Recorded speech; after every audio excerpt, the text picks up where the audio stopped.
Bismillahirrahmanirrahim. Assalamualaikum warahmatullahi wabarakatuh. Bertemu lagi kita pada mata kuliah pengantar aplikasi komputer, di mana saya akan membawakan pertemuan ke-6. Perkenalkan, nama saya adalah Benarda. Saya salah satu dosen pengampu mata kuliah ini. Pada pertemuan 6 ini kita akan membahas tentang Microsoft Excel, yaitu fungsi logika dan grafik. Mengaplikasikan fungsi logika if, and, dan or. Fungsi logika if merupakan salah satu fungsi yang paling sering digunakan ketika kita ingin mengambil keputusan dari beberapa pernyataan atau kondisi yang ada atau dibuat pada program Excel. Nah, fungsi logika if ini dapat kita kombinasikan dengan fungsi and, di mana kalau kita kombinasikan dengan fungsi and, maka kita akan dapat fungsi logika if and digunakan ketika kita ingin mengambil keputusan dari beberapa kondisi yang mengharuskan semua syaratnya terpenuhi. Sedangkan jika kita menggabungkan fungsi logika if ini dengan or, maka fungsi logika if or dapat digunakan ketika kita ingin mengambil keputusan dari beberapa kondisi yang jika salah satu syaratnya terpenuhi, maka dinyatakan berhasil. Nah, ini yang harus kita bawahi adalah beberapa kondisi dengan jika salah satu. Nah, untuk lebih jelasnya kita akan lihat pada slide berikutnya. Ini adalah rumus dasar dari fungsi logika if, di mana tertulis sama dengan if kurung buka logical test, koma. Nah, bisa juga titik koma tergantung settingan atau regional yang kita gunakan. Kemudian value if true, value if false. Di mana keterangan ini dapat kita jelaskan bahwa logical test yang dimaksud adalah nilai yang ingin kita uji. Sedangkan value if true adalah hasil jika tesnya benar. Sedangkan value if false adalah hasil jika tesnya adalah salah. Untuk lebih jelasnya kita akan lihat praktek sebagai berikut. Cara menggunakan fungsi logika if. Ya, di sini dapat kita lihat, kita buat di komputer atau laptop kita masing-masing. Kita bisa bikin seperti ini, di mana kita akan bikin kode jurusan. Nah, di sini ada AKT dan MNJ, ya. Nah, pada sel B2 dapat kita tuliskan rumus sama dengan if kurung buka A2 sama dengan kutip 2 AKT kutip 2, kutip 2 akuntansi kutip 2, kutip 2 non akuntansi kutip 2 kurung tutup. Di mana di sini dimaksudkan adalah jika sel A2 sama dengan AKT, maka kondisi yang benarnya adalah akuntansi. Jika tidak, maka kondisinya adalah non akuntansi. Maka hasilnya dapat kita lihat pada sel A2 terdapat tulisan AKT, berarti kondisinya adalah benar atau cocok, maka yang keluar adalah akuntansi. Sedangkan pada sel A3 tertulis MNJ, berarti tidak sesuai kondisinya, maka yang keluar adalah non akuntansi. Kemudian kita beranjak dengan menggunakan fungsi logika if and. Contoh kasus di sini, ketika seorang calon mahasiswa dinyatakan lulus jika nilai mikroekonomi, pengantar akuntansi, dan perpajakan 1 bernilai A semua. Dengan menggunakan if and, maka rumusnya adalah sebagai berikut. Ya, kita dapat praktekkan, kita buat seperti ini ya. Sini ada grade, kita bagi 3, mikroekonomi, pengantar akuntansi, perpajakan 1. Dengan nilai untuk peserta pertama adalah A, untuk mikroekonomi A, pengantar akuntansi A, perpajakan A. Peserta kedua mikroekonomi A, pengantar akuntansi A, perpajakan 1A. Ya, kemudian ada lulus dan gagal. Nah, pada sel D3 kita masukkan rumus sama dengan if kurung buka n kurung buka A3 sama dengan kutip 2A kutip 2, B3 sama dengan kutip 2A kutip 2, C3 sama dengan A kutip 2 kurung tutup, kutip 2 lulus, titik 2, kutip 2 gagal, kutip 2 kurung tutup. Ya, dimana hasilnya?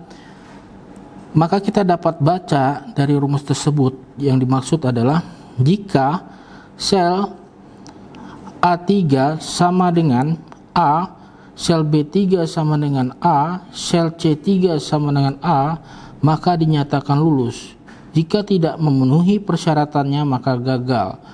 Maka di sini untuk dinyatakan lulus, ketiga nilai dari mata kuliah atau nilai yang diuji harus semuanya A. Di sini terlihat bahwa salah satu nilai dari peserta pertama di sini adalah B, maka dia dinyatakan gagal. Sedangkan peserta 2 dia memenuhi syarat di mana ketiga nilai dari calon mahasiswa ini adalah A, dan A, maka dinyatakan lulus. Ya, itu N.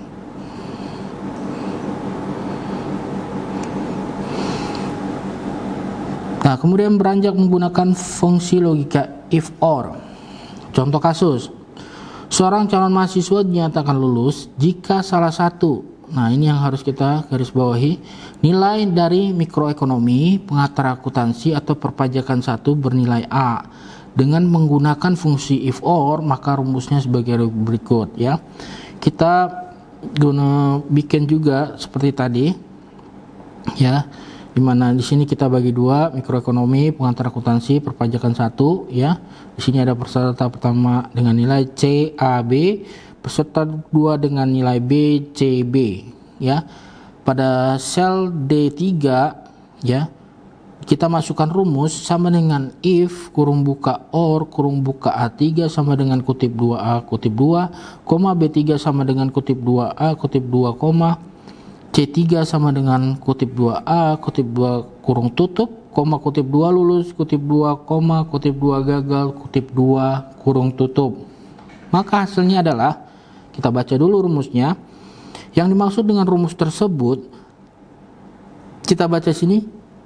Maka jika salah satu sel di A3 mikroekonomi, B3 pengantar akuntansi atau C3 perpajakan 1 bernilai A, maka dinyatakan lulus. Jika tidak maka gagal. Ya, seperti kita lihat di sini. Peserta pertama meskipun nilainya ada C ya, kemudian ada yang B, tetapi dia mempunyai satu nilai A yaitu di pengantar akuntansi, maka dinyatakan lulus. Sedangkan peserta kedua nilainya B, C, B ya, tidak ada satupun nilai A, maka dinyatakan gagal. Ya, jadi itu perbedaannya antara fungsi AND dan OR. AND mengharuskan kalau ada 3 syarat terpenuhi, 3-3-nya harus terpenuhi. Kalaupun 4-4-4-nya semua syaratnya terpenuhi baru dinyatakan benar atau lulus. Sedangkan untuk OR cukup salah satunya saja agar dinyatakan lulus atau memenuhi kondisi yang benar.